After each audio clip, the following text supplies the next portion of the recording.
Muy buenas tardes, bienvenidos a este segundo seminario virtual de América Sin Muros. Estamos muy contentos de tener a un distinguido grupo de panelistas, así como organizaciones hermanas que están muy interesadas y muy activas en el tema de los jóvenes soñadores, los beneficiarios de DACA. Así que pues es un gusto enorme a todo el público que se nos une a través de Facebook de América Sin Muros para que nos ayuden también a difundir este webinario o seminario virtual. Va a quedar grabado en Facebook para quienes por algún motivo no puedan integrarse o no puedan verlo completo. Y vamos a empezar, doctor Napoleón Campos, que será el moderador de este seminario virtual. El doctor Napoleón Campos es un experto en temas de desarrollo, cooperación y migración que está en El Salvador, es salvadoreño, así que en un momento él presentará a todo el panel, pero queremos darle la palabra a nuestro presidente de América Sin Muros, Kino Miquirray Soto, que fue migrante con raíces en Sonora. Su familia paterna creció a pocas millas, a pocos kilómetros de la frontera con Arizona, y ha vivido en Hermosillo y fue migrante en Texas. Así que pues la vocación de América Sin Muros tiene que ver con ese historial migrante de don Kino Miquirray. Adelante para la apertura, Kino Miquirray Soto. Ay, don Bernardo, pues muchísimas gracias. Pues yo creo que brevemente, creo que ya vamos un poquito con el tiempo encima. Agradezco mucho a todos los panelistas, les deseo mucho éxito. Creo que es un tema importante sobre el tema de los soñadores. Secretario, pues muchísimas gracias, José Luis, por estar aquí con nosotros. Y bueno, pues a todos, yo creo que a Honduras, a Centroamérica, un abrazo. Y pues muchas gracias, don Bernardo. Creo que hay que empezar. Gracias. Perfecto, muchas gracias. Les pido por favor, bienvenido Ángel Calderón. Les pido por favor que en el momento que vayan a participar prendan la cámara. O sea, ahorita sí te pido, Ángel, quitar la cámara y quitar el... porque se está contaminando, Ángel, se está contaminando el sonido. Sí te pido, muchas gracias, apagar la cámara y solamente encenderla cuando estés en uso de la palabra. Quiero presentarte, Ángel Calderón, es migrante guanajuatense, actualmente subsecretario en la Secretaría del Migrante y Enlace Internacional de Guanajuato. Vamos a iniciar y en el momento propicio está también con nosotros el maestro José Luis Gutiérrez Pérez, secretario del Migrante de Michoacán, que tiene ya prácticamente oficinas de enlace en 100 de los 113 municipios michoacanos. O sea, es una secretaría que en los últimos 4 años ha tenido una gran gama de acciones, entre otras, en América Sin Muros estamos muy complacidos por el éxito de Palomas Mensajeras, que es la visita de la visita de padres y abuelos a los Estados Unidos, de hijos que no pueden viajar, hijos y familiares que viven allá hace muchos años. Creo yo, que me corrija cuando tome la palabra, son más de 10,000 abuelitos, abuelitas, padres y madres que han visitado a sus familiares en diversas localidades de Estados Unidos. Así que estamos muy complacidos de iniciar este webinario, y para la parte organizativa de logística le paso la palabra al doctor Napoleón Campos en El Salvador. Gracias, Napoleón. Muchísimas gracias, Bernardo, por cederme la palabra. Igual le doy la bienvenida al panel, a los amigos y amigas que nos acompañan dentro del Zoom y de manera muy particular a quienes desde Estados Unidos, México, Centroamérica nos están acompañando a través de la señal de Facebook Live. Así que para todos, un gran saludo esta tarde de jueves. La dinámica va a ser muy parecida a la que utilizamos para el primer conversatorio virtual mesoamericano el día 22 de mayo. Iniciará Bernardo. Tenemos como invitada a Tania desde Chicago, que ya la presentaré en su momento.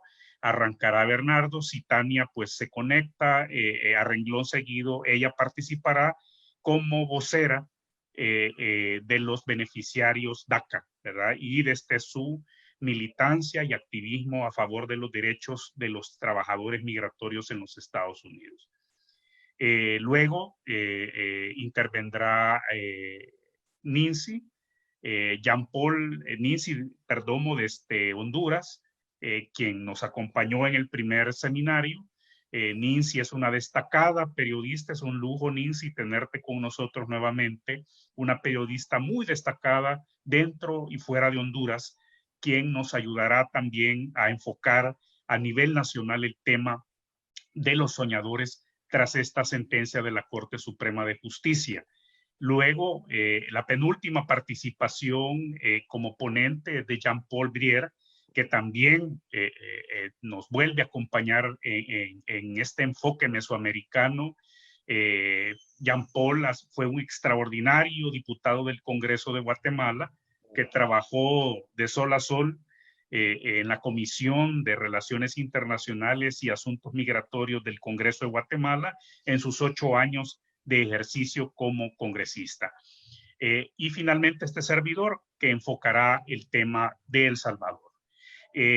Siendo así, Bernardo, amigas, amigos, dentro del Zoom y a través de Facebook Live, yo quisiera tomarme 2-3 minutos para hacer una breve introducción. Porque es importante, sobre todo para el público no familiarizado con esta temática, recordarle que este programa dedicado a la regularización de quienes llegaron niños y adolescentes a los Estados Unidos sin papeles, fue un proyecto, un programa, una ilusión del presidente Obama el año 2012.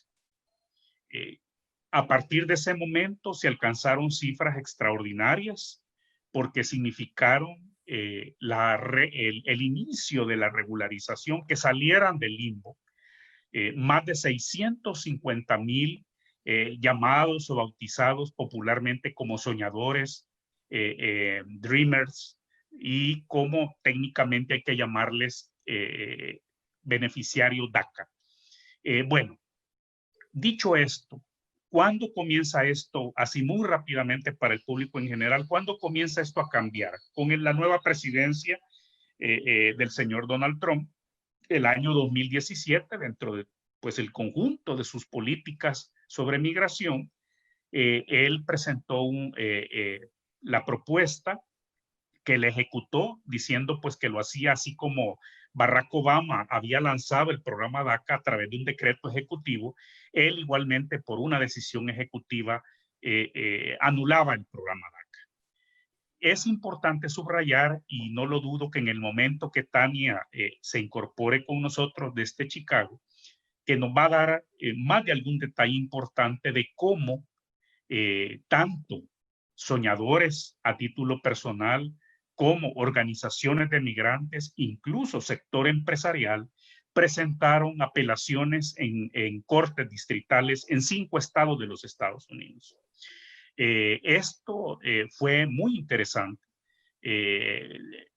Utilizaron argumentaciones, incluso una muy fuerte vinculada con la quinta enmienda sobre el debido proceso.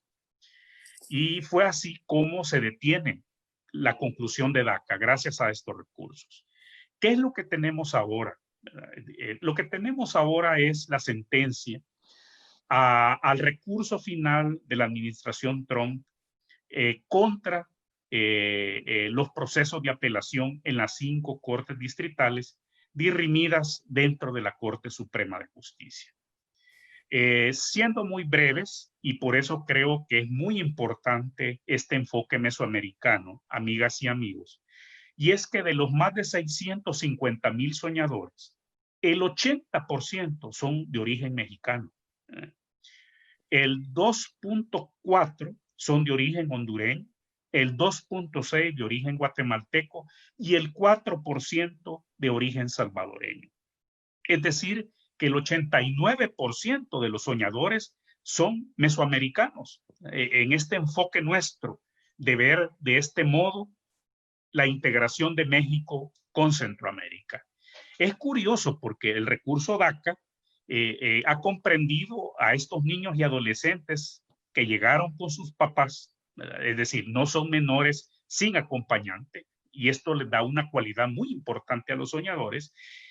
Tenemos que más de 100 países los encontramos en las estadísticas de los soñadores. Incluso hay alemanes, hay británicos, hay portugueses, hay europeos, porque cumplieron con esta condición que ya hablábamos de haber llegado menores y de haber llegado adolescentes a los Estados Unidos. Por tanto, la Corte, y ya concluyo, la Corte no fue al fondo, curiosamente, es decir, no se pronunció sobre la naturaleza constitucional o inconstitucional de DACA, sino que dijo algo muy interesante y se valió de un concepto jurídico administrativo que es muy utilizado en el derecho interno de los Estados Unidos y dijo, miren, el recurso de la administración Trump pasó por alto los intereses de confianza. Y puso de ejemplo, pasó por alto que estos soñadores han ido a la universidad, han ido a la secundaria, que estos soñadores son emprendedores, son empresarios, pasó por alto que trabajan legalmente dentro de los Estados Unidos, no están en la oscuridad, y pasó por alto que además, algo muy valorado en el capitalismo, adquieren, compran, venden bienes. Entonces, ahora el proceso está siendo devuelto a las cortes distritales.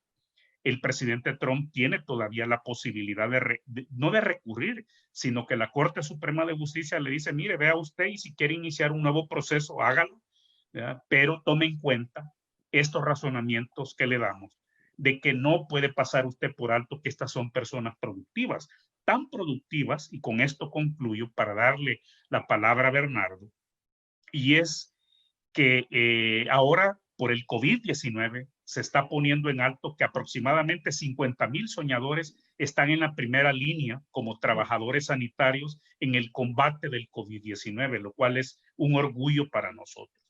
Entonces, nuestro panel quiere responder a varias interrogantes. ¿Cuáles son las respuestas de los gobiernos de México, El Salvador, Honduras, Guatemala a la sentencia DACA? ¿Qué han hecho por los soñadores? ¿Y qué van a hacer por los soñadores? Y por supuesto, ya Tania nos comentará como beneficiaria DACA y como activista por los derechos de los trabajadores migratorios en Estados Unidos, nos ilustrará qué están pensando hacer. A renglón seguido, los propios soñadores y las organizaciones de migrantes dentro de los Estados Unidos, porque lamentablemente esta sentencia DACA no le puso punto final al tema, sino que ha dado un margen en otro nivel, en otra órbita, para que pueda venir un recurso que no sabemos si lo llegará a presentar el presidente Trump en lo que falta de su mandato y en caso él sea reelecto y en enero vuelva a iniciar un periodo presidencial o le toque a John Biden asumir la silla en la Casa Blanca. Bernardo, con estos términos comunes, te cedo la palabra para que puedas profundizar entonces cómo México recibió la sentencia DACA. Gracias, Bernardo. Muchas gracias, Napoleón. Yo quería aprovechar también este momento para recibir algunos elementos importantes de parte del secretario del Migrante de Michoacán, el saludo y la experiencia con los jóvenes, hombres y mujeres DACA del estado de Michoacán. Maestro José Luis Gutiérrez, adelante. Cónsul, muchísimas gracias por la invitación a este conversatorio, sin duda muy importante, y saludar a buenos amigos como Napoleón. Mira, Michoacán es un estado binacional, es un estado migrante. Nosotros tenemos más de 4 millones de connacionales viviendo en Estados Unidos, y las proyecciones que tenemos en cuanto a cuántos de estos son beneficiarios de DACA, estamos hablando entre 70 y 90 mil jóvenes michoacanos se beneficiaron con DACA. Son muchos jóvenes, es el grupo mayoritario de mexicanos beneficiados, y pues para el estado de Michoacán tiene una importancia trascendental. Yo como ciudadano binacional, yo viví 30 años en Chicago y bueno, conocí a muchos de ustedes organizando actividades promigrantes. Es un gran desafío. ¿Cómo desde acá seguimos dando un acompañamiento? Decir que vamos a mandar recursos para la asesoría jurídica y demás, eso es en este momento de la economía mexicana y de los estados, pues la verdad, una muy buena intención. Lo que sí estamos haciendo es sumar esfuerzos con organizaciones como América Sin Muros, como Alianza Américas, como la Illinois Coalition for Refugee and Immigrant Rights, para que estos jóvenes tengan el acompañamiento legal y el asesoramiento adecuado. Muchas gracias, José Luis. No sé si el subsecretario Calderón del estado de Guanajuato, Ángel Calderón, a quien conozco desde hace casi 20 años, quisiera decir unas palabras antes de que yo inicie mis comentarios. Ángel Calderón. Muchas gracias, cónsul. Muchísimas gracias por la invitación a este foro. Mira, tomamos nosotros con alegría la decisión reciente que se tomó con nuestros Dreamers, pero sabemos que queda todavía camino por recorrer. Mientras ellos no tengan un documento que los acredite, que pueden permanecer en los Estados Unidos de manera permanente y definitiva, pues yo creo que vamos a seguir trabajando en el tema con ellos. Considero que son personas que vienen con nivel educativo, bilingües totalmente, productivas. Tenemos el orgullo de decir que nosotros somos una fuerza laboral importantísima dentro de la Unión Americana, y nuestros hijos lo mismo. Tenemos el orgullo también de decir que lo que estas personas producen y consumen allá, y aparte envían remesas a sus comunidades de origen. Si llegara a darse el caso de que regresaran a México, serían toda una bendición aquí. Son personas que vienen con una capacidad y una mentalidad diferente. Son gente productiva, definitivamente. Aquí parte de lo que nosotros hemos manejado es que todas las personas que son productivas, que trabajan, que consumen, que producen, son una bendición en los dos lados de la frontera. De ninguna manera van a ser un estorbo si regresaran a Guanajuato. Estamos nosotros en comunicación constante con ellos, y como bien decía el secretario de Michoacán, en estos momentos la situación de México, pues no podemos decir que tengamos algún apoyo económico o les brindemos lo mejor, pero de ninguna manera van a ser mal vistos ni mal recibidos si llegan a regresar, que obviamente de preferencia que se queden donde es su país. Ellos mentalmente son americanos. Mentalmente ellos al llegar aquí sería empezar una nueva vida, empezar desde cero, empezar desde abajo. Y parte de lo que no me cabe en la mente es cómo puede haber personas que lo ven de otra manera y le pongan trabas, le pongan barreras, pongan muros, a gente productiva. Muchas gracias. Muchas gracias, Ángel Calderón, líder comunitario por muchas décadas en el condado de Napa, en California, al norte de San Francisco, muy vinculado a atención a los trabajadores agrícolas migrantes en las regiones de Napa y Sonoma, para quienes nos escuchan en Centroamérica, el estado de Guanajuato, junto con Michoacán y Jalisco, en la parte conocida como el Bajío Mexicano, en lo que sería la parte occidental, en lo que se refiere a Jalisco, y de alguna manera Guanajuato tiene una parte en el centro de México. Son de los 3 estados que tienen más población en los Estados Unidos. Se suman otros estados como Guerrero, como Zacatecas, como Oaxaca.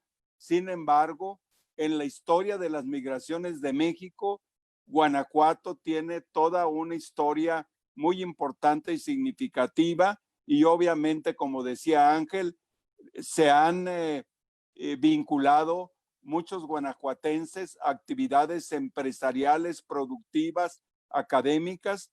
Si bien llegaron como trabajadores agrícolas muchos de ellos, estas nuevas generaciones ya de guanajuatenses nacidos en Estados Unidos, pues desempeñan actividades en diversos campos. No sé si tengamos algún otro representante, si Andrés Jiménez o Albert Brown se han incorporado. Si no, yo daría comienzo a mi exposición para que posteriormente den su saludo. Entonces, voy a iniciar.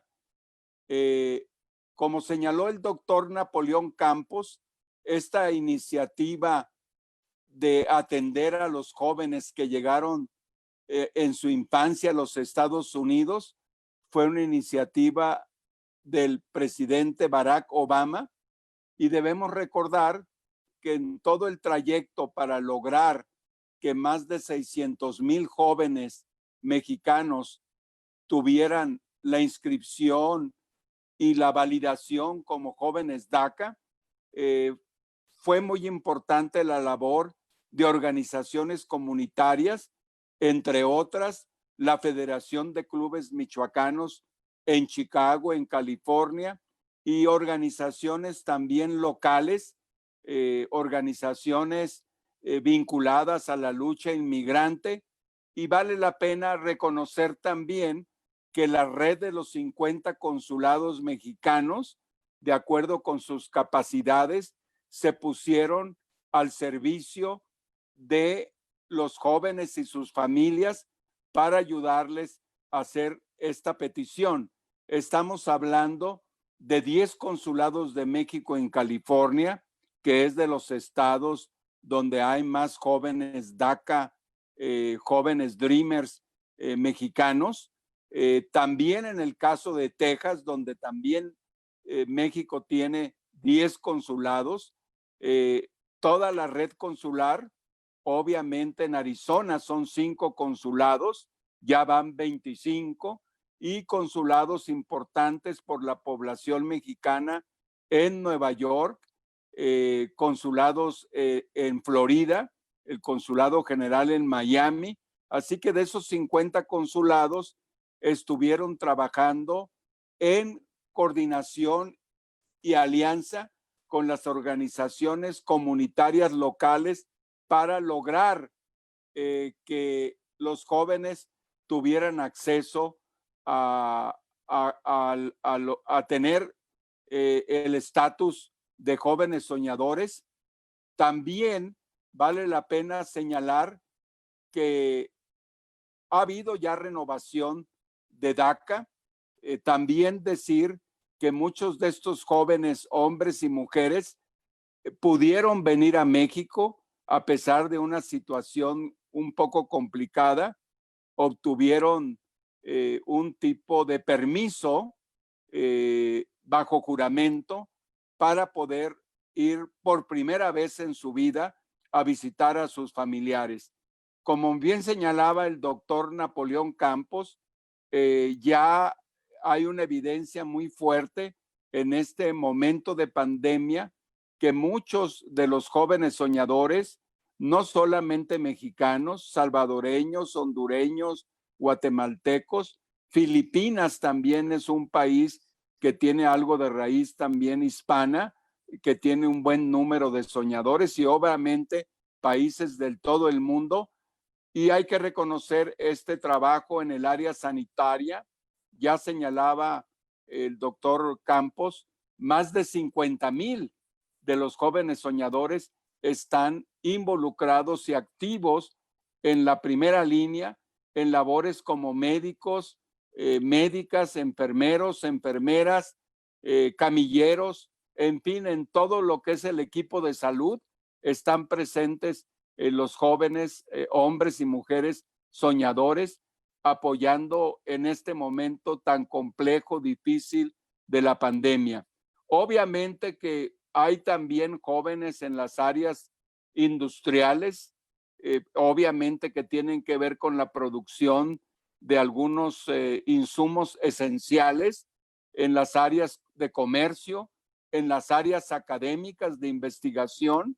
Así que pues la gama de actividades de los jóvenes soñadores es muy amplia, y vale la pena también señalar que en esta decisión de la Suprema Corte, de manera muy rápida e inmediata, el canciller de México expresó su apoyo y su simpatía por esta acción de la Corte, que, como bien se señalaba por Ángel Calderón y Napoleón Campos, no es que se haya acabado la lucha, es como un respiro importante, y debemos estar muy activos, muy pendientes para lo que viene.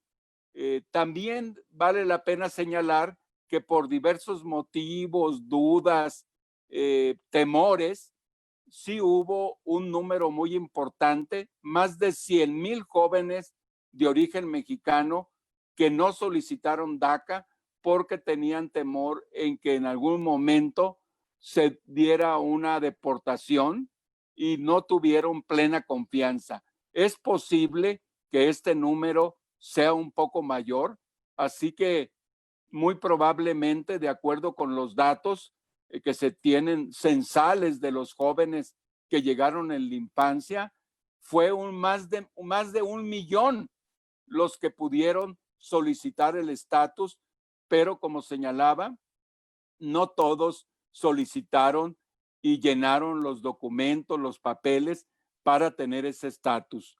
Como bien se señala, muchos de estos jóvenes tienen estudios superiores, tienen estudios universitarios, de colegios universitarios, y con mucho esfuerzo, pues muchos de ellos han logrado terminar sus carreras, recordando de que por el estatus mismo no eran sujetos para obtener becas o apoyos financieros, pero a pesar de eso, muchos de ellos obtuvieron en algunos casos universidades como la red de la Universidad de California y la California State, la universidad estatal. En el caso de la Universidad de California tiene 10 campuses, y la Universidad Estatal de California tiene 24 campuses. Así que en muchos casos las universidades crearon situaciones de excepción para becar y para apoyar a los jóvenes soñadores. A mí me gusta... Un minuto, por favor. Sí, aquí me gustaría a mí dejar mi comentario señalando que las tareas están todavía muy fuertes, y como señalaban, la reelección del presidente Trump puede generar más embestidas contra los jóvenes DACA. Así que creo que hay que hacer una alianza, hay que estar atentos para apoyarlos y que tengan un desarrollo de acuerdo con estas grandes capacidades que tienen. Muchas gracias, doctor Campos. Gracias, Bernardo, por tu brillante exposición, altamente ilustrativa, y felicitar. Creo que se generará un contraste más adelante, me parece, con la respuesta de los gobiernos centroamericanos y esta entusiasta respuesta del gobierno de México. Quiero seguirle dando la bienvenida a quienes están sumando a través de Facebook Live. E igual agradecer quienes ya están enviando sus inquietudes, sus preguntas, para que no lo dejen de hacer, porque como en todo webinar, siempre vamos a generar una ronda de cierre de cada uno de los expositores. Así que los sigo alentando a que utilicen los mensajes, algunos de ellos que ya los puedo visualizar, y los vamos a reunir al final para su debida contestación del panel, y cuando sea particular, pues del panelista correspondiente. Cedo la palabra entonces, regresamos de Ciudad de México a Centroamérica, y tiene la palabra Nincy Perdomo. Quiero recordar que Nincy es una periodista muy destacada de Honduras. Ella ha trabajado para medios internacionales y para importantes medios hondureños, y ella por segunda ocasión nos acompaña en este conversatorio mesoamericano. Nincy, buenas tardes y bienvenida. Adelante. Buenas tardes, gracias Napoleón, gracias al resto del panel. Realmente es un honor estar aquí con ustedes y compartir pues impresiones, ¿verdad?, sobre este tema tan importante realmente como es la sentencia DACA, ¿verdad? Y pues antes de entrar realmente sobre el tema de la sentencia y cómo fue abordada en el país por el gobierno, hace falta pues hacer un poco de contexto sobre la migración en Honduras, ¿verdad? Yo hablo de parte de Honduras, siendo hondureña, ¿verdad? Y hay que decirlo, la migración en Honduras ha sido un proceso que no inició hace poco, o sea, es un proceso que ha existido desde hace mucho tiempo.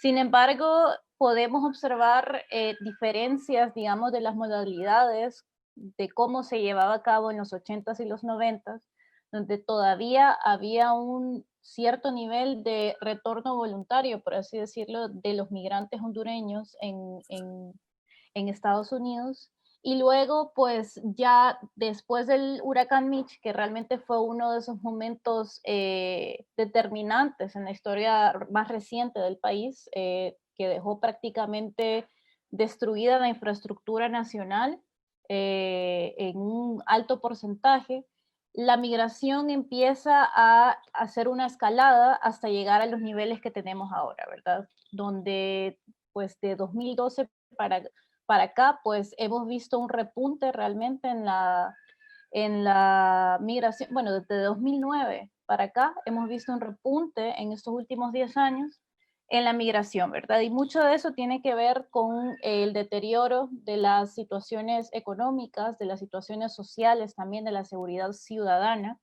y de otros aspectos también, como por ejemplo la corrupción, la insatisfacción, etcétera. Consecuentemente, pues también tenemos otros aspectos, como por ejemplo, hemos visto cómo la migración también ha tenido una movilidad en cuanto a clases sociales, por ejemplo, y estamos viendo cómo se empieza a mover más hacia lo que es la clase media, y la clase media empieza a migrar mucho más, ¿verdad? En este sentido, pues yo quisiera hacer referencia a un estudio que recientemente, bueno, pues justo ayer presentaba el proyecto Comunicación Ciudadana, y hablaba precisamente de eso, de la influencia de la corrupción en la migración, cómo básicamente la inseguridad en cuanto a la situación laboral jugaba un papel muy importante realmente para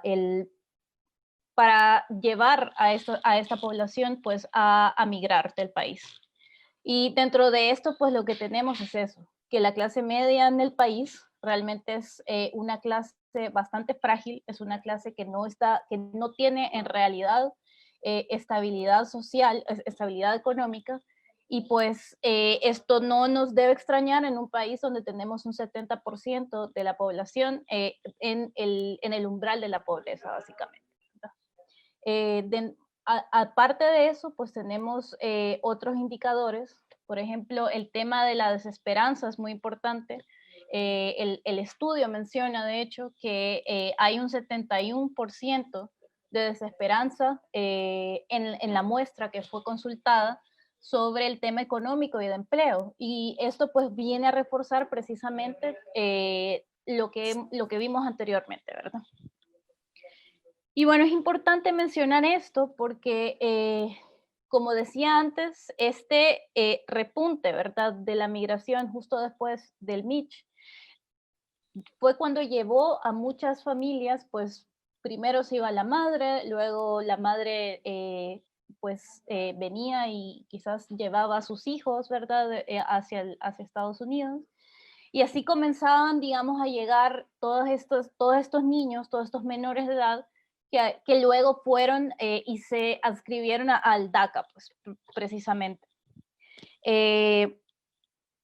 Y que ellos, pues, así como hemos estado hablando, pudieron asistir a colegios, pudieron asistir a universidades, pudieron adquirir empleos, ¿verdad? Y no solamente eso, sino que, o sea, el tener estas posiciones, tener estos privilegios, tener esta posibilidad que les daba este acuerdo, básicamente lo que hizo fue generar aquí en el país un incremento en cuanto a las remesas,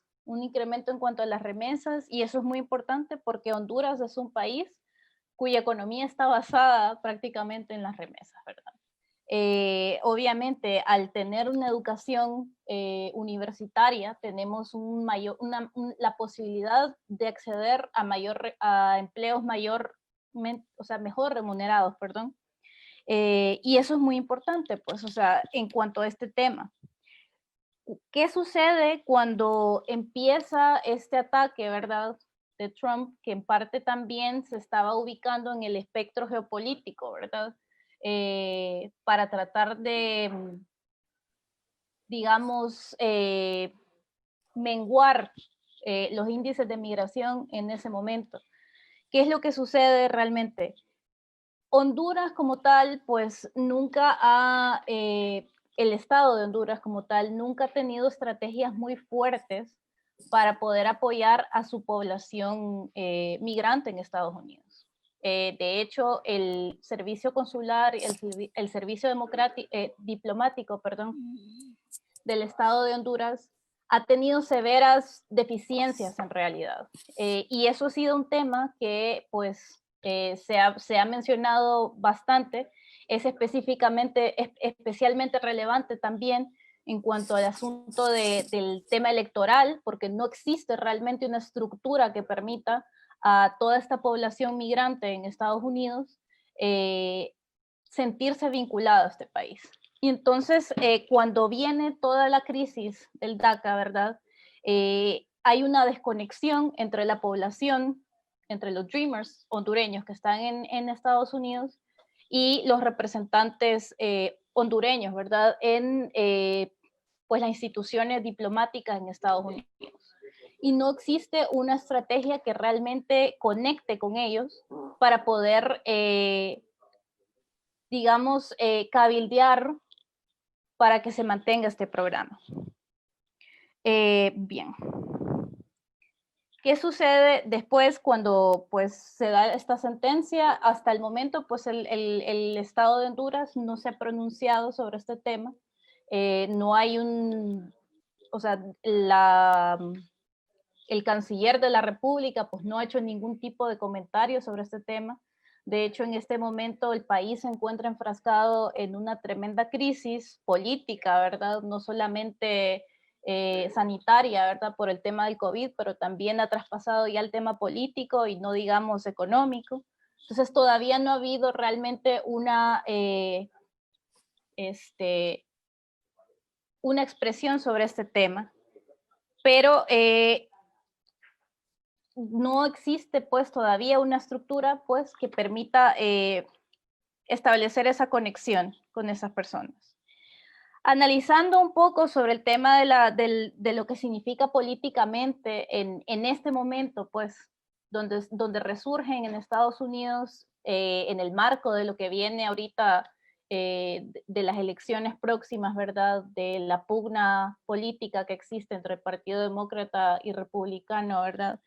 de todo el resurgimiento, ¿verdad?, de estos conflictos raciales también, es interesante analizar esta sentencia, porque si bien es cierto, la sentencia no hace una postura ideológica, digamos, a favor de conceptos raciales, por así decirlo, sí aboga un respeto, digamos, por el estamento de las leyes. Y entonces, en este caso, en este sentido, pues es interesante ver que a pesar de todo esto, pues Trump todavía no puede controlar el resultado de este tema. Y pues más o menos eso es lo que yo tengo preparado para el día de hoy. Muchísimas gracias, Nancy. Estaba por decirte que ya estaba expirando su tiempo, así que vamos muy bien con esta dinámica.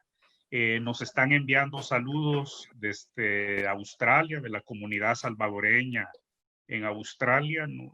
También saludos desde diversos estados de la República Mexicana y también amigos y amigas desde Centroamérica y California. Ya Nancy nos dejó varios elementos que creo que va a ser muy importante rematar, así como los que Bernardo nos compartió. Y Jean-Paul Brière, quiero recordar que ahora el que le toca su turno, que nos acompañó en el primer conversatorio mesoamericano del 22 de mayo. Recién en enero concluyó sus 8 años de ejercicio como diputado del Congreso de Guatemala. Realizó una excelente labor, meritoria labor. En ese rol tuve yo el gusto como consultor internacional de conocerlo. Y Jean-Paul, es un privilegio que nos acompañes. Eres, aparte de político, un excelente experto en temas migrantes. Así que tienes, por favor, tu turno para exponernos el caso de Guatemala en esta temática de la sentencia DACA y nuestros soñadores. Bueno, gracias a todos, gracias Napoleón, gracias por esa introducción. También, yo antes de entrar, para no ser muy repetitivo en el tema del DACA, fíjate que yo en el 2013 precisamente agarré la presidencia de la Comisión de Migrantes del Congreso de la República de Guatemala, y lo que me da tristeza, de cierta manera, es que desde el 2013 hasta la fecha venimos hablando de los mismos problemas, pero no hemos encontrado la solución. Siguen saliendo guatemaltecos, siguen saliendo hondureños, siguen saliendo salvadoreños para Estados Unidos. Los gobiernos de turno de nuestros países, hay que decirlo de una manera directa, han hecho caso omiso a la problemática migrante. Pues yo tengo una teoría propia por qué no lo hacen. Y es que como todas las soluciones, todos los planes, proyectos y programas que han enfocados al tema migratorio, los resultados se ven después de 4 años, y en nuestros países las presidencias duran 4 años. Entonces a los presidentes de cierta manera lo que les gusta es ir a inaugurar la carretera, ir a inaugurar el puente, tal hospital, tal escuela, y se olvidan de lo que realmente es la problemática de fondo de nuestros países, que es el tema de la pobreza, desnutrición, pobreza extrema, por supuesto, falta de educación, falta de salud. Entonces, eso nos ha llevado a que sigamos hablando desde el 2013, que yo tengo memoria de los mismos temas: Guatemala, El Salvador, Honduras. México, pues obviamente vive una dinámica muy diferente a la de Centroamérica, pero sin embargo México sigue teniendo migración, por supuesto. Y no digamos el tema del comercio, México con Estados Unidos, el 80% de su comercio es con Estados Unidos. Entonces ahí en el 2012, precisamente junio del 2012, hace 12 años, el presidente Obama sale con una medida ejecutiva. Quiero recalcar aquí el tema que no es una ley, sino que es una medida ejecutiva dictada por el presidente Obama. Hay que recalcar eso.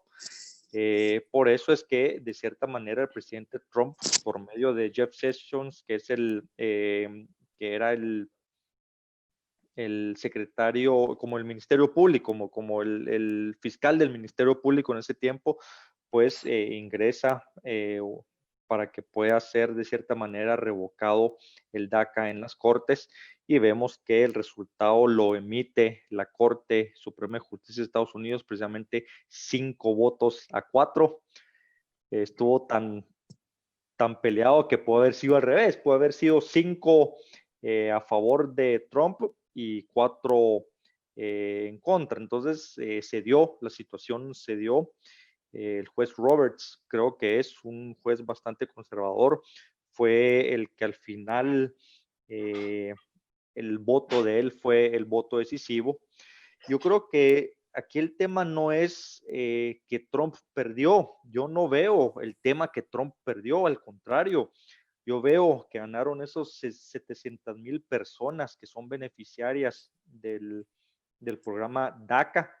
Estaba leyendo los números hace un rato y son más o menos casi 20,000 guatemaltecos los que han sido beneficiados con el DACA, 618,000 mexicanos, 28,371 salvadoreños y 18,262 hondureños. En su mayoría, 222,000 en el estado de California. Sabemos que el estado de California es uno de los estados que son más amigables con los migrantes. Entonces, para nuestra comunidad, para los salvadoreños, guatemaltecos, hondureños y mexicanos, pues haber dado marcha atrás de este programa tan positivo, de cierta manera hubiera sido desastroso. Gracias a Dios, pues obviamente las cortes decidieron que tenemos DACA para rato. Eso no implica que el presidente Trump, pues obviamente pueda apelar decisiones o pueda sacar otro programa. Definitivamente lo puede hacer a su gusto, porque les decía anteriormente que no es una ley, sino que era un programa ejecutivo.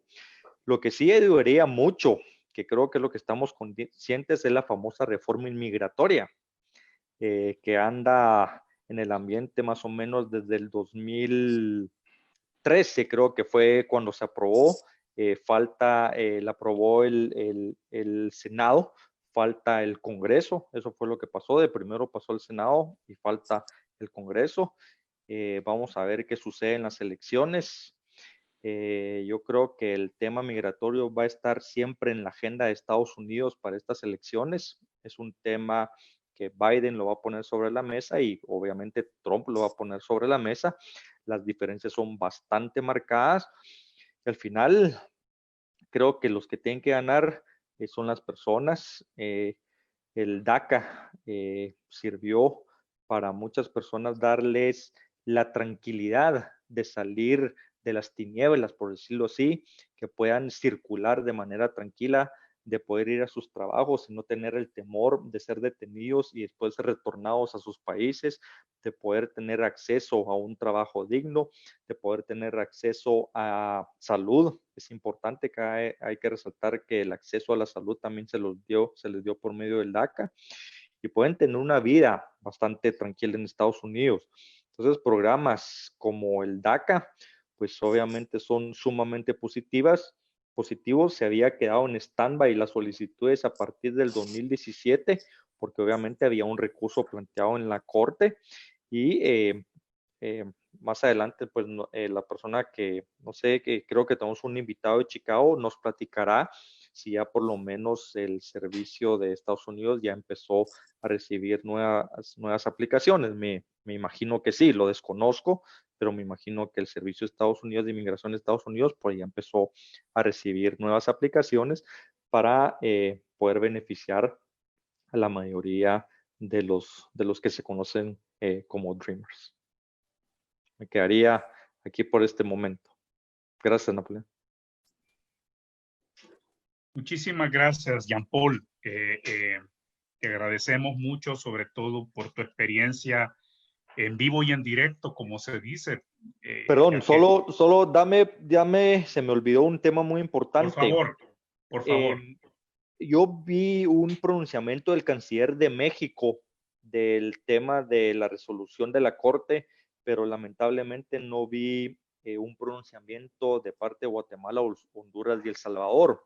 Entonces, puede ser entendible que la magnitud del problema del coronavirus que estamos viviendo, pues obviamente los gobiernos se estén enfocando a eso, pero creo que también no hay que perder de vista el tema migratorio, porque una vez pasado el coronavirus, CEPAL, con un informe que presentó precisamente la semana pasada, es alarmante la cantidad del porcentaje de pobreza que va a incrementarse en Guatemala y el Triángulo Norte. Sabemos que Guatemala también salió un reportaje la semana pasada que 1.6 millones de personas, de guatemaltecos, podrían caer en pobreza a raíz del coronavirus. Entonces, al final lo que va a suceder es aumentar la migración. Posiblemente ahorita haya menos migración de lo que habitualmente hay cada mes, pero una vez pasada esta crisis, sí va a aumentar la migración. Y ahí sí preocupémonos porque los que más le va a pegar es a Honduras, El Salvador y Guatemala. Muchísimas gracias, Jean Paul. Te ruego apagues tu micrófono. Bernardo, creo que tienes el micrófono sí, encendido. Sí. Por favor. Muchas gracias. Bueno, yo quisiera señalar, ahora que me toca el turno para hablar sobre El Salvador, quisieras, antes de entrar a lo específico de El Salvador, darle lectura es una versión libre que hice del inglés al castellano, de lo que fue la respuesta inmediata por parte de la oficina justamente de asuntos migratorios, el Servicio de Ciudadanía e Inmigración de los Estados Unidos, una vez se conoció la sentencia, porque creo que va en la línea de todas las preocupaciones, incluso de la línea de preocupación de nuestros apreciados secretarios estatales mexicanos. Quiero leerles de esta respuesta dos frases importantes. Y dice, quien suscribió fue el subdirector Joseph Edlow, y Joseph Edlow dijo, y esta es la posición oficial, dijo, el hecho es que bajo DACA cientos de miles de extranjeros ilegales continúan en nuestro país en violación de las leyes aprobadas por el Congreso y toman los empleos que los estadounidenses necesitan ahora más que nunca, posiblemente quizás señalando la crisis del COVID-19. Sigo leyendo textual. En última instancia, DACA no es una solución a largo plazo para nadie. Y si el Congreso quiere proporcionar una solución permanente para estos extranjeros ilegales, debe intervenir para reformar nuestras leyes de inmigración y demostrar que la piedra angular de nuestra democracia es que los presidentes no pueden legislar con un bolígrafo y un teléfono.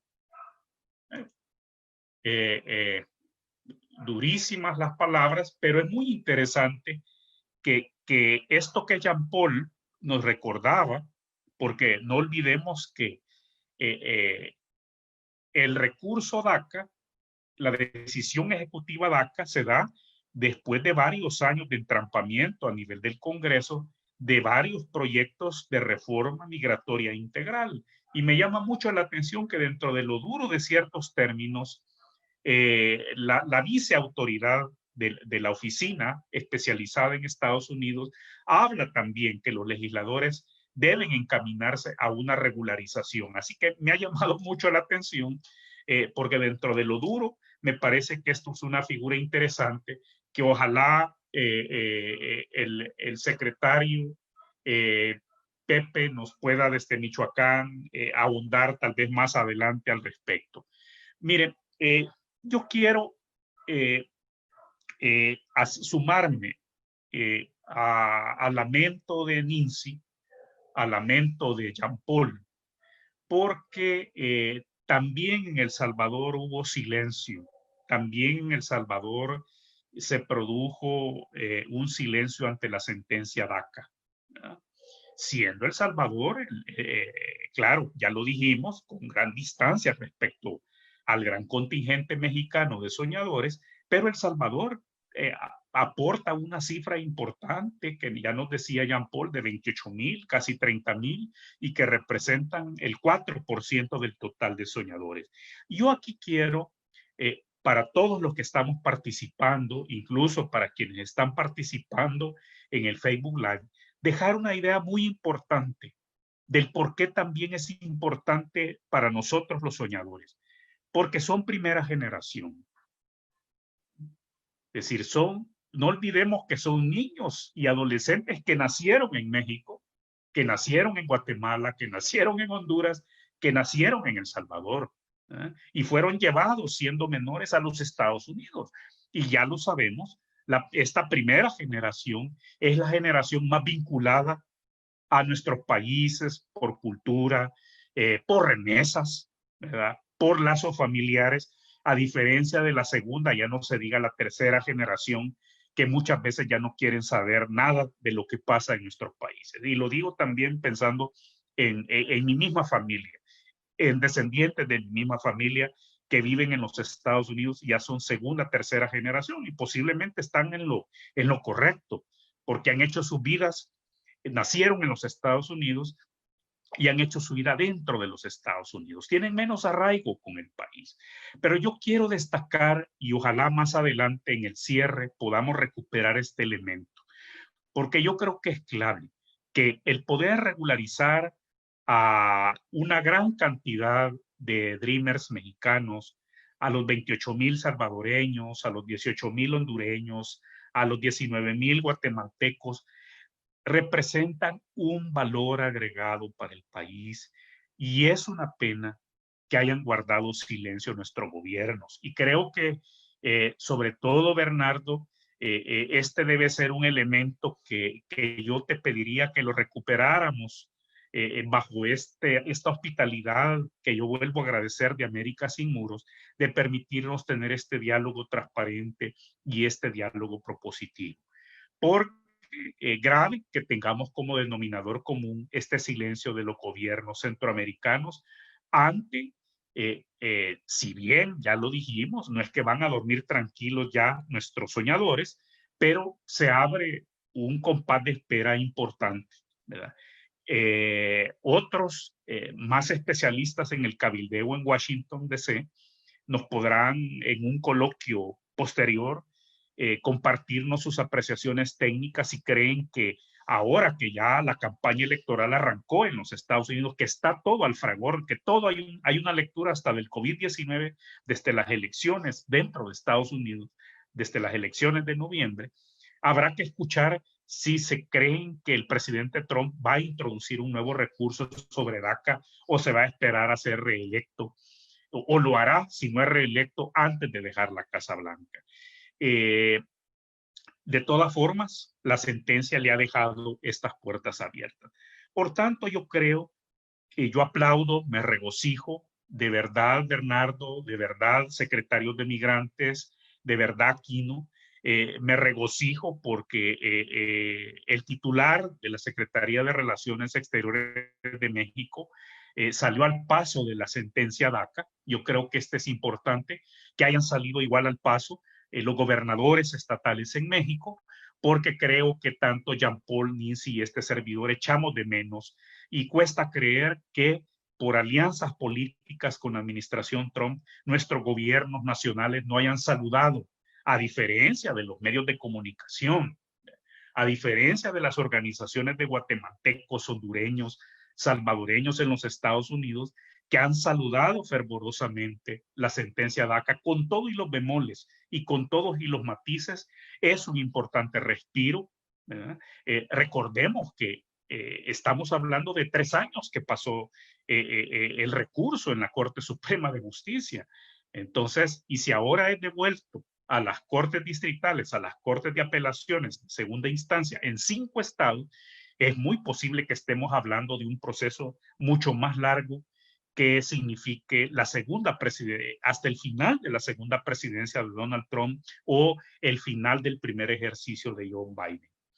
Siendo así, yo creo que debemos de aprovechar, emitir, ya lo están diciendo nuestras amigas y amigos que están participando de este Facebook Live, que es importante que esta discusión pueda ser filtrada, depurada y convertida en un conjunto muy elemental de conclusiones y recomendaciones. Yo creo que América Sin Muros es un excelente árbol, es una excelente sombra para poder exhortar a nivel mesoamericano que este tema tenga la máxima prioridad en nuestros países, porque cada contingente migratorio, fíjense que yo con esto concluyo mi participación. ¿Qué pasó con el otro recurso que es mucho más importante para El Salvador que para Honduras? El TPS, ¿verdad? El famoso contingente tepeciano, ¿verdad? Este recurso tepeciano, el TPS, el estatus de protección temporal, pudo avanzar en los Estados Unidos gracias a la beligerancia de los hijos. De hecho, el último recurso que triunfó en las Cortes y que ahora ya subió a la Corte Suprema de Justicia también, fue introducido por la hija de salvadoreños en California, ¿verdad? Con un argumento muy sencillo: no quiero que mis papás se vayan de Estados Unidos, nosotros somos de Estados Unidos, queremos seguir en los Estados Unidos. Y la Corte de Apelaciones, donde ella introdujo el recurso, la escuchó, y por tanto la finalización del TPS por parte del presidente Trump también tiene un compás de espera. Entonces creo yo que a este enorme esfuerzo de los soñadores, todo el proceso tan largo que viene, que va más allá de un gobierno en Honduras, de un gobierno en México, de un gobierno en El Salvador, de un gobierno en Guatemala, porque es claramente un tema nacional y un tema regional. Yo creo que es importante que estas conclusiones y recomendaciones por igual las hagamos llegar a la Secretaría General del Sistema de Integración Centroamericana, porque este es un tema de Centroamérica, de la relación entre México y Centroamérica. Y lo decía muy bien nuestro secretario de Migrantes en Michoacán. Me encantó, José Luis, cuando decías, es que Michoacán es una entidad estatal binacional, ¿verdad? Es decir, me encantó cómo lo pusiste, ¿verdad? Porque es imposible a estas alturas no poner en primer lugar la binacionalidad de nuestros países, la binacionalidad de nuestras comunidades. Así que yo cierro hasta acá, Bernardo, la parte temática. Veo que algún motivo de fuerza mayor habrá tenido Tania desde Chicago en no sumarse al panel. Yo te devuelvo hasta aquí llegamos temáticamente, para dar paso en unos minutos después de que tú ahorita tomes la palabra como director ejecutivo de América Sin Muros, para luego yo trasladar, si me das unos 3 minutos, 5 minutos, para yo trasladar sobre todo 2 o 3 inquietudes que han sido expresadas por nuestros amigos que nos han acompañado de este Facebook Live, muy interesantes para que puedan ser contestadas por el panel. Bernardo.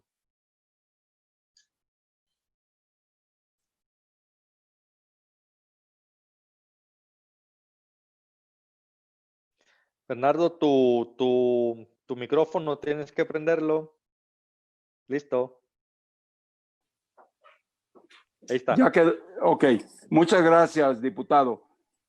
Comentaba la importancia de recibir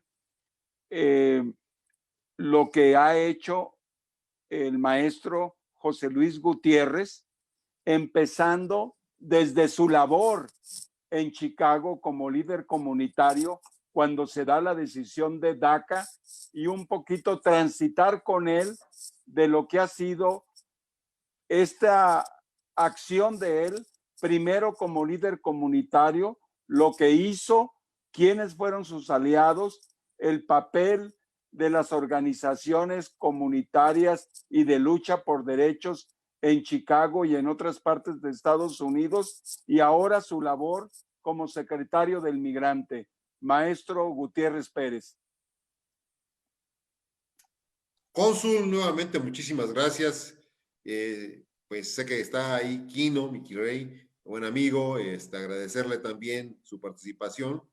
al exdiputado Jean Paul, decirle que siempre estuvimos al pendiente ahí de su gestión, fue un ejemplo y ha sido un modelo que está ahí en la historia. Agradecerte por esa visión de inclusión para con los migrantes. Miren, creo que soy de las pocas personas, y va a sonar un poco arrogante, pero que he sido funcionario del gobierno del estado de Illinois como director de atención al migrante del estado y ahora ser secretario del migrante en mi tierra, en Michoacán, pues me ha dado una perspectiva netamente binacional. Y sin duda cuando Obama anuncia DACA, pues me encontraba en Chicago como director de la Casa Michoacán en Chicago, que es un centro cultural binacional. Y lo que yo les puedo decir es que me motiva muchísimo en este momento ver este empoderamiento, esta reacción de los jóvenes soñadores. Y lo decía Napoleón muy bien, no hay que perder de perspectiva que estamos hablando de chavos y chavas de primera generación, que están muy pegados todavía a su lugar de origen. Y miren, yo no me hago cuentas alegres también, y ya los liderazgos en las organizaciones de migrantes en Estados Unidos, sobre todo las mexicanas, pues somos gente mayor de los 50 años. No ha habido este relevo generacional tan necesario.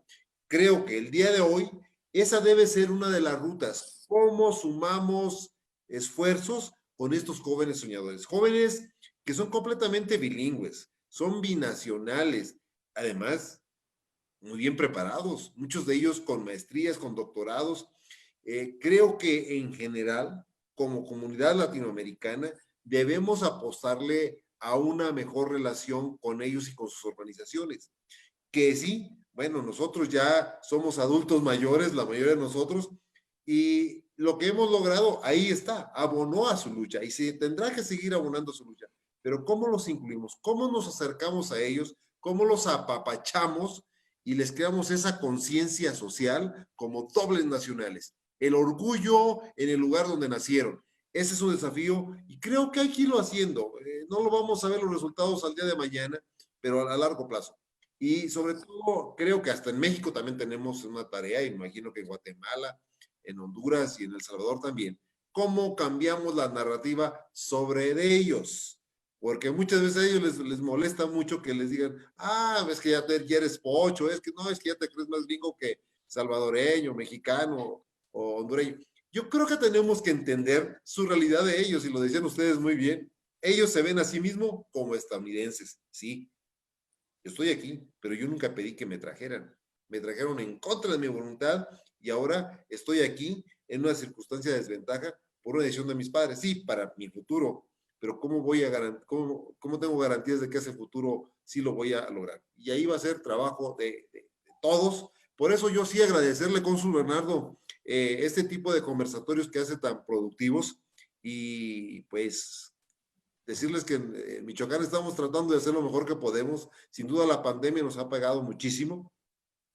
Y le estamos apostando en este momento. No hay los recursos que nos gustaría tener, pero sí hay la relación con gentes como ustedes, con organizaciones de sociedad civil en Estados Unidos, para dar este acompañamiento y este apapacho a nuestros estimados y queridos ciudadanos binacionales, los famosos Dreamers, los soñadores. Muchas gracias, José Luis Gutiérrez Pérez, maestro. Creo que has tocado un punto fundamental que no es, digamos, el objeto de este seminario virtual, que es el tema de la renovación de liderazgos. Creo que en muchos de nuestros países, pero nosotros que hemos vivido la experiencia, yo por la cuestión laboral consular en 4 consulados en Estados Unidos, que da un total de 16 años de vida con mi familia, con mis hijos, y de alguna manera 2 de mis hijos pues vivieron esa experiencia sin haber nacido en Estados Unidos, de binacionalidad y de una doble o triple identidad. En ese sentido, me parece que en otro momento creo que será un objeto, si estás de acuerdo, de un webinario, el tema de la renovación de liderazgos. Creo que, como bien dices, ya somos algunos de nosotros, digamos que no he sido líder, pero que he estado muy presente con la actividad. Muchos de estos líderes ya rebasan los 50 años y hay un segmento importante que ya están arriba de los 60, que es algo que también se refleja en muchos de nuestros gobernantes. O sea, estamos arrastrando una, digamos, una clase política en México de todos los partidos, donde yo, que no he estado en ese tipo de situación, pero también soy consciente de que son personas adultas mayores que con muy pocas excepciones tienen la capacidad de renovar su pensamiento, de tener paradigmas nuevos.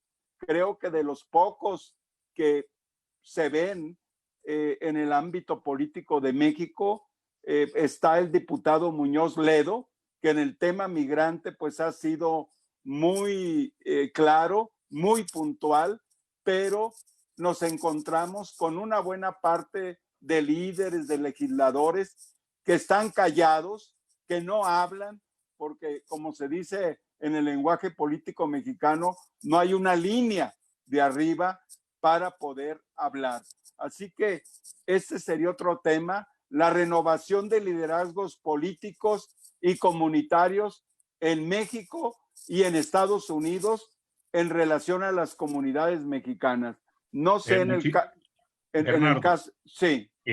Vamos a tratar de iniciar, disculpa, la ronda de inquietudes, que son muchas las que han llegado. Y creo Adelante. que ahí lo que te resta de comentar, creo que ahí lo vamos a poder retomar. Yo endoso mucho lo que dijo el secretario Gutiérrez y tú, solo que no me gustó mucho eso de adultos mayores. Pero en fin, entiendo la idea por donde va, por supuesto. No, somos polluelos todavía. Bueno, para el panel hay 3 ejes temáticos. Yo creo que si iniciamos, que Nincy, Jean-Paul puedan desarrollar y atender, porque creo que son inquietudes que hemos compartido. Una preocupación constante de nuestros participantes a través del Facebook Live es si se va a mantener esta amenaza de torpedear el programa DACA, ¿qué podemos hacer? Nos preguntan, para sacar del limbo a nuestros dreamers, a nuestros soñadores. Una interesante pregunta de ingeniería política, ¿verdad? Y aquí, curiosamente, resaltan quienes han expresado esta inquietud que estos liderazgos DACA y aún los liderazgos TPS son liderazgos jóvenes, ¿verdad? En Estados Unidos, ¿verdad? Entonces, aquí hay un punto importante que se los quiero dejar a la mesa. El segundo punto, y quedamos libres como desean que esto se responda, es el tema que también Pepe Gutiérrez recuperaba, de que se tratan de dreamers, de soñadores de primera generación. Y allí han expresado ejemplos muy anecdóticos de cómo estos ya mayores, ¿verdad? Ya adultos, jóvenes, manifiestan los vínculos con sus lugares de origen. No olvidan sus lugares de orígenes, aunque han sido soñadores en ese buen sentido que Obama y su esposa, la primera dama Michelle Obama, los bautizaron, quienes llegaron allá siendo pequeños y triunfaron dentro de los Estados Unidos, y ese es el término, el apelativo de soñadores. Nos piden entonces si podemos hablar de esta necesaria vinculación y qué se puede hacer para seguir reforzando la vinculación con los lugares de origen. Muy interesante esto.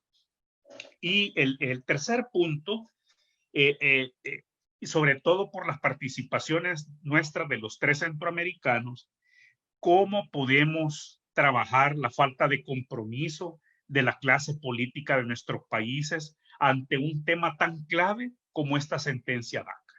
Así que yo quiero dejar, y además me piden una muy interesante, una cuestión muy específica, pero que va en esta línea. Y dicen, ¿cómo se puede incrementar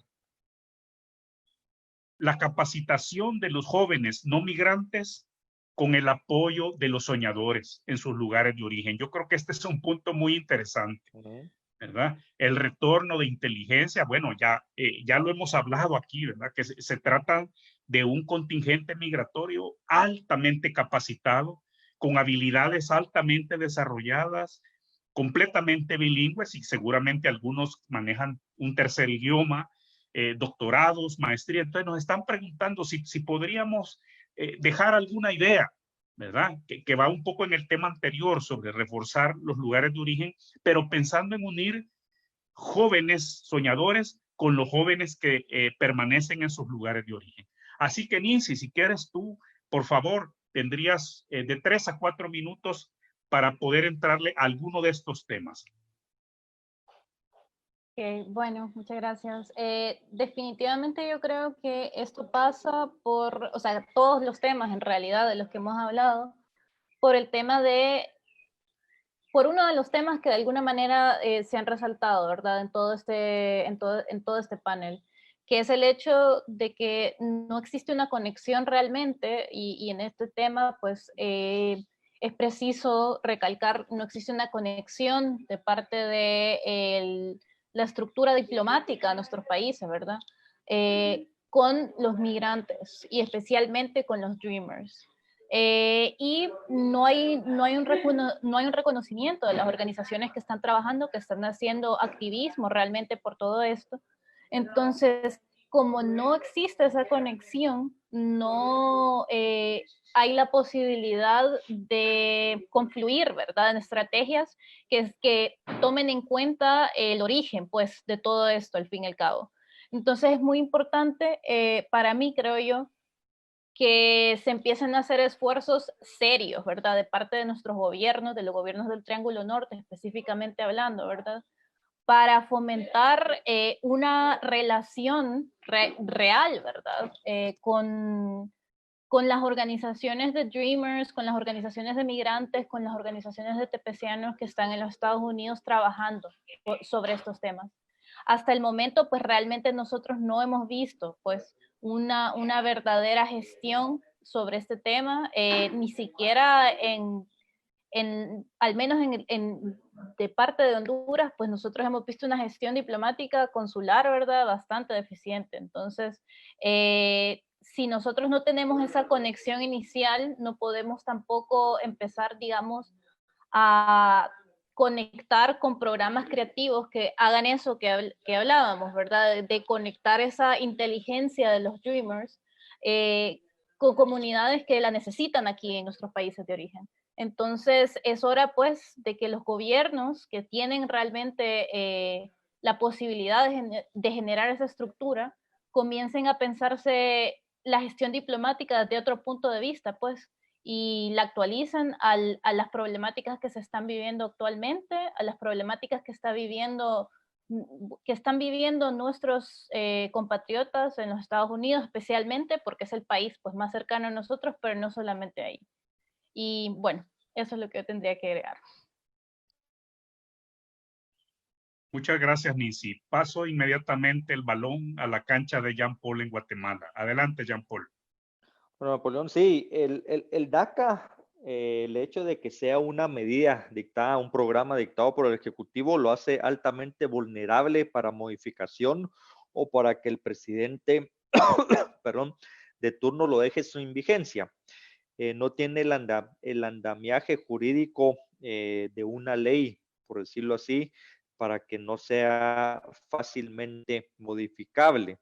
Entonces, lo que se debería de estar buscando de parte de las comunidades de guatemaltecos, de salvadoreños, hondureños y mexicanos en el exterior es seguir impulsando la famosa reforma inmigratoria. Estuvimos a poco tiempo, yo siento que estuvimos a días de que se pueda aprobar. Obviamente, yo como político sé que la política sí es, obviamente nos ha pasado aquí en Guatemala, cuando creemos que una ley va a ser aprobada, no es aprobada, y cuando creemos que no va a ser aprobada, pues paramos teniendo una sorpresa y es aprobada. Así funciona la política. Creo que va a seguir siendo un tema ahorita sobre la mesa en la campaña de Estados Unidos. Las tendencias están muy marcadas entre el presidente Trump y Joe Biden, que va a ser el candidato de los demócratas, están bien marcadas, uno a favor de la migración, otro en contra de la migración. Entonces, las comunidades de los inmigrantes en Estados Unidos tienen que impulsar este tipo de medidas. Sabemos que muchas de las acciones que fueron planteadas en las cortes fue por los mismos Dreamers, por los mismos jóvenes, porque ellos querían quedarse en Estados Unidos por X o Y razón. También hay muchos guatemaltecos, yo creo que muchos guatemaltecos en algún momento de su vida quieren regresar a su país. Ese vínculo realmente nunca se pierde. Muchos quieren regresar, me imagino que sucede de manera similar con salvadoreños, hondureños y mexicanos. Yo creo que el vínculo con el país de uno nunca se pierde, salvo que sea una segunda o tercera generación, por supuesto, ya nacidos ya en Estados Unidos, pues de cierta manera se va perdiendo el vínculo, al menos que los padres pues les inculquen ese amor por su país, en este caso pues obviamente por guatemaltecos. Entonces creo que ir avanzando una reforma inmigratoria impulsada por las mismas comunidades de migrantes en Estados Unidos, creo que es importante. En ese sentido, muy poco pueden hacer los gobiernos, porque obviamente es un tema puramente de legislación interna, de legislación de Estados Unidos, más que nosotros, obviamente, los gobiernos, prestarle apoyo, darles apoyo a estas comunidades. Que en Guatemala sucede lo mismo, están abandonados. La comunidad guatemalteca en Estados Unidos está abandonada. Si nosotros le dimos la espalda aquí en Guatemala, imagínate allá, le damos más la espalda todavía a los guatemaltecos que residen en Estados Unidos. Entonces, cambiar eso, cambiar ese compromiso que tienen que tener las autoridades, nuestras autoridades, con las comunidades migrantes. Yo lamentablemente nunca he pertenecido al Ejecutivo. Habrían muchas cosas que me gustarían por hacer. Obviamente no puedo hacerlo desde mi ámbito ahorita. No puedo hacerlo porque ya son los tomadores de decisiones los que tienen que llevar a cabo muchas cosas.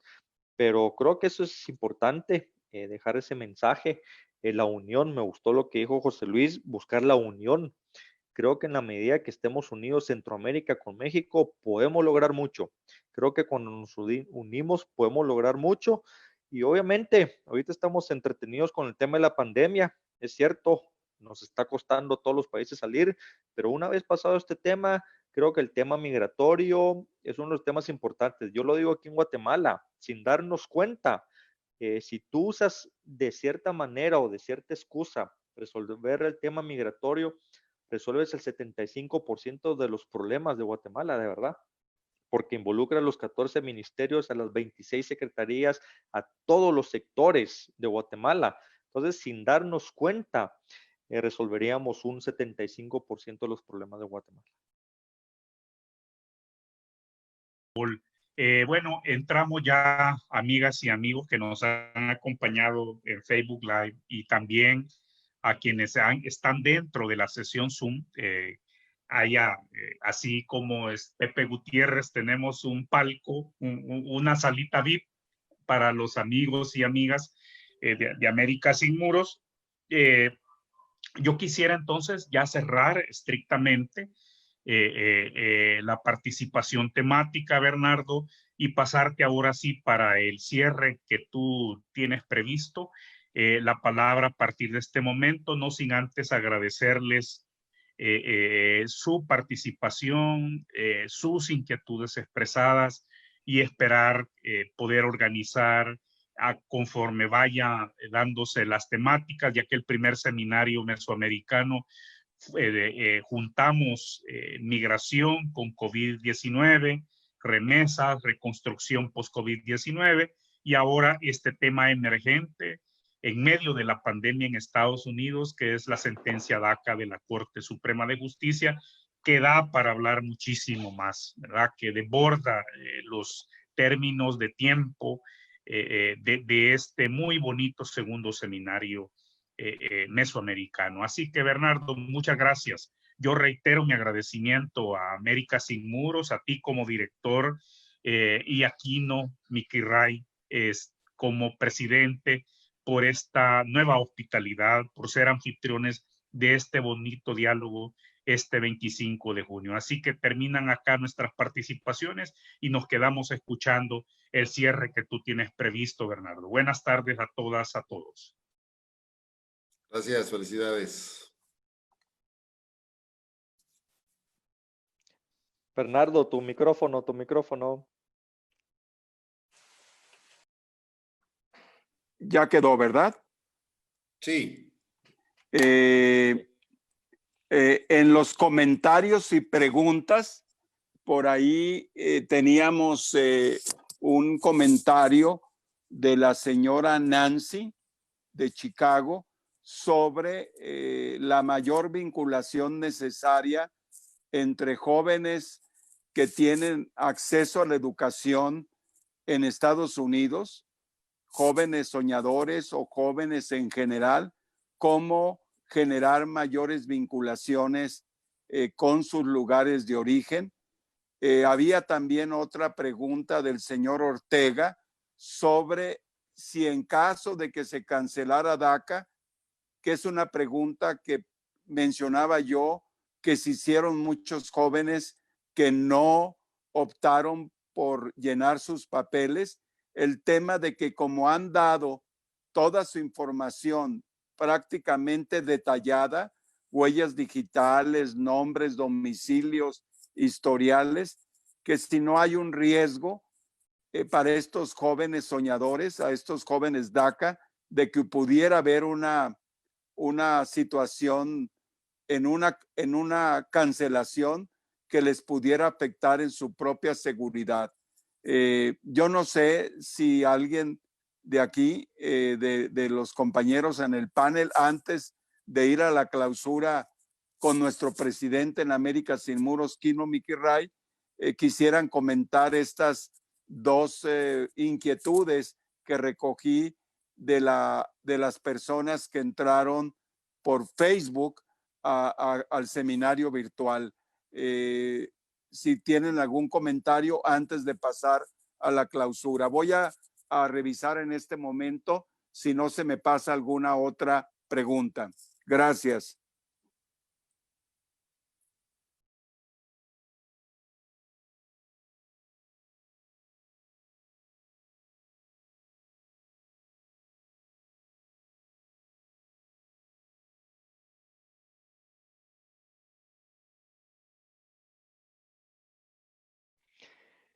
Mira, creo que el tema o la inquietud va enfocado de qué pasaría si este programa, pues de cierta manera, perdiera vigencia, o qué ha pasado o qué va a pasar con los que no han, o por temor, o por cierta situación, no han ingresado su documentación para ser acreedores del DACA.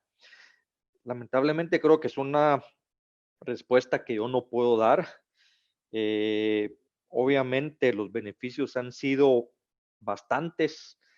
No quisiera pensar que de un día para otro, pues obviamente estas 700,000 personas de las diferentes nacionalidades, Dreamers, pues se quedaran sin ese salvoconducto.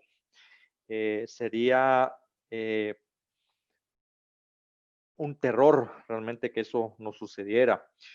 Y si hay un temor siempre, incluso los guatemaltecos, cuando deciden empezar su trámite para residencia temporal, por decirlo así, para poder estar de cierta manera viviendo regular en Estados Unidos, lo hacen por puro temor, no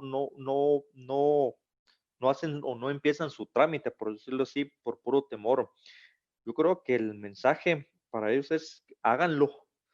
El hecho de ir a una oficina de inmigración en Estados Unidos no quiere decir que van a ser detenidos o no quiere decir que después van a estar espiando para irlos a detener y ser enviados a sus países. Creo que ese es un temor que se tiene que perder, especialmente en estados como California, hay que decirlo, que son sumamente amigables con los migrantes. Creo que tienen que empezar el trámite, igual los DACAs. Lástima que no pudimos hablar con la persona de Chicago para ver si realmente ya empezaron a recibir solicitudes, lo desconozco, pero empezar los trámites, yo creo que ese es el mensaje.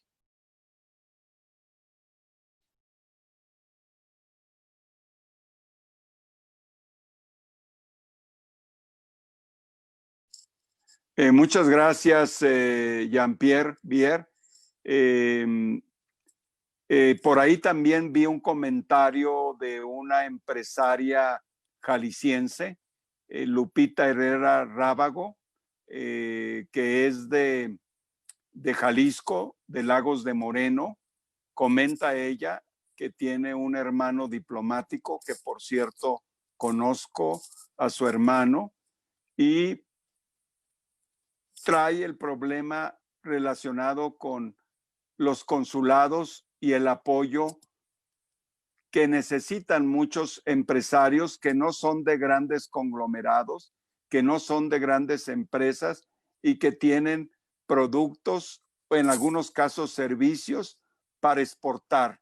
Ahí Lupita Herrera Rábago señala de que los consulados y embajadas tienen que fortalecer, vamos a decir, esa ventanilla para la promoción de pequeñas y medianas empresas.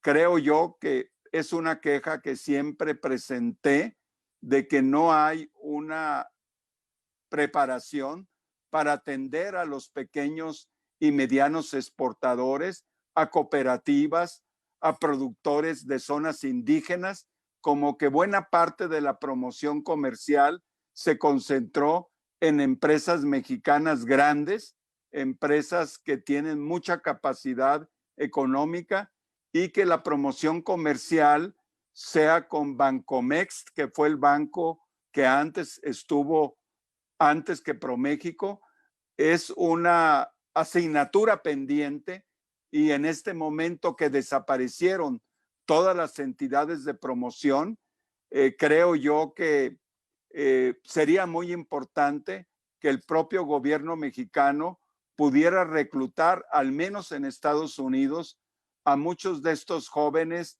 que tienen capacitación, que tienen conocimientos, habilidades, y que podrían ayudar como jóvenes totalmente binacionales al desarrollo de estrategias para los productores pequeños y medianos de las diferentes regiones de México, en particular de regiones como Jalisco, Michoacán o Guanajuato, que tienen una buena cantidad de migrantes. Así que esa es otra arista, digamos, de una parte de la pregunta de la señora Nancy, que tiene que ver con el vínculo que se debe dar entre los jóvenes profesionales de origen mexicano con sus lugares de origen y apoyar el desarrollo. Algo que había mencionado ya también Nancy Perdomo sobre el caso de Honduras, ¿no? Cómo hay una creciente importancia de migración hondureña más preparada, y si en este caso estos jóvenes y estas personas hondureñas ya se han establecido, pueden ser un vínculo muy importante para el desarrollo local en sus comunidades de origen.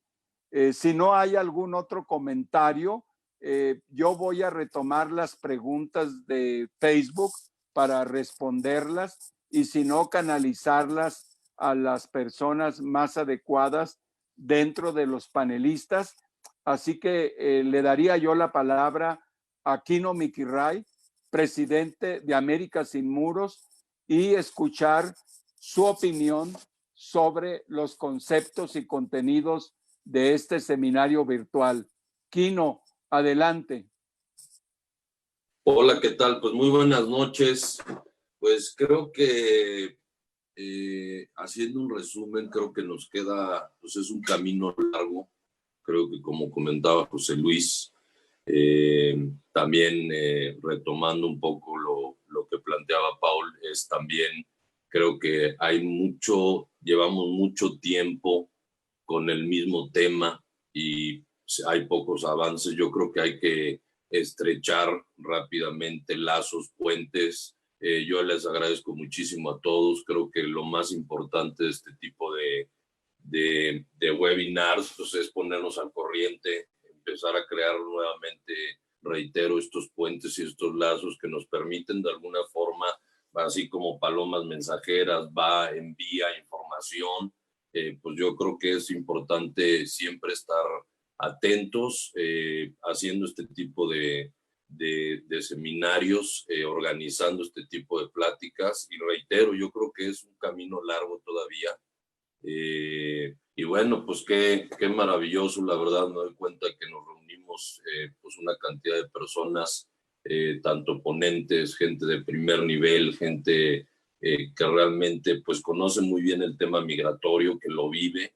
Y pues creo que en general pues les felicito mucho, les agradezco mucho. Creo que como una persona preocupada por la parte migratoria, creo que para mí lo más importante es esta América sin muros, sin fronteras, con puentes, con Centroamérica, incluso también en algunos momentos, aunque tenemos poca migración de Sudamérica, pero bueno, también incluir a todo el continente.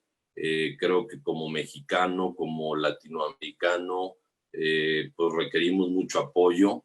Somos muchos también ya en Estados Unidos de Norteamérica, así que bueno, pues creo que hay que ponernos a trabajar.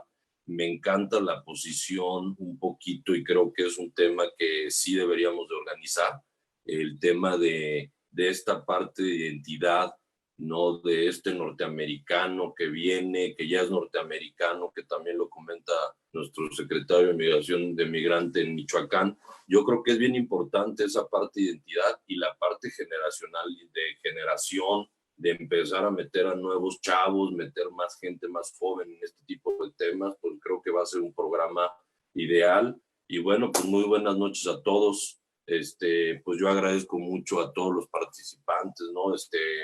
Pues a Paul, muchísimas gracias. Allá para Centroamérica, pues te agradezco mucho, Napoleón. Agradezco muchísimo a Nincy, que por allá también están. Bernardo, pues qué te puedo decir, a todo mi equipo de América Sin Muros, don Bernardo, Cónsul Méndez Lugo, creo que eres una pieza fundamental y elemental en este momento que nos lleva a que nos unas a todos con este tipo de cosas. Te felicito, te agradezco mucho tu apoyo.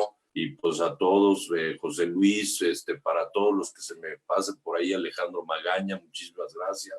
Daena Baeza, Dani. Y pues bueno, muchísimas gracias. Todo sea por el bien de los migrantes. Y pues vamos a darle para ir creando mejores puentes, más lazos y irnos uniendo más en este camino que, reitero, es largo. Muchas gracias, Quino.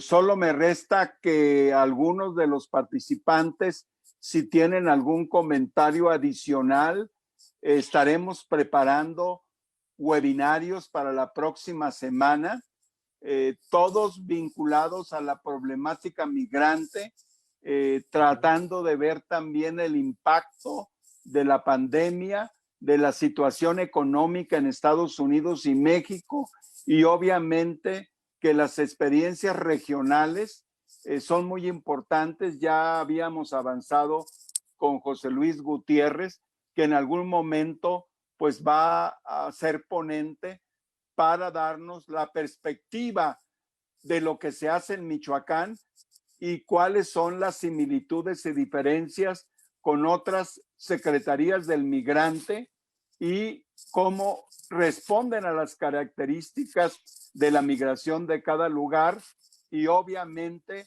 a las situaciones políticas, culturales, económicas.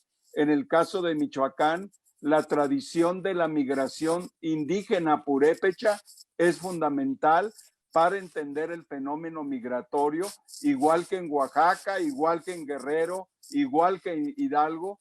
Creo que el componente indígena en México, que normalmente, de acuerdo con los censos, son el 20% de los migrantes y en ocasiones puede ser mayor dependiendo del estado.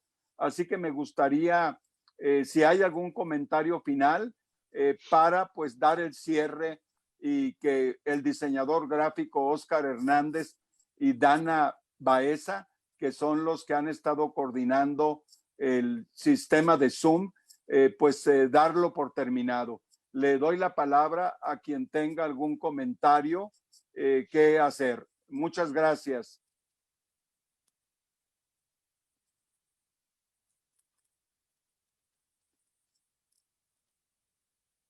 Muy bien, pues creo muy bien, que... Bernardo. Sí. Gracias. Gracias, cónsul, que estés muy bien. Buenas noches a todos y gracias a todos. Muy buenas noches. Buenas noches a todos desde San Salvador. Buenas noches a todos. John, cuídate mucho. Bye, que estés bien. Chao. Hasta luego. Chao. Gracias. Buenas noches. Bye, don Bernardo. Adiós.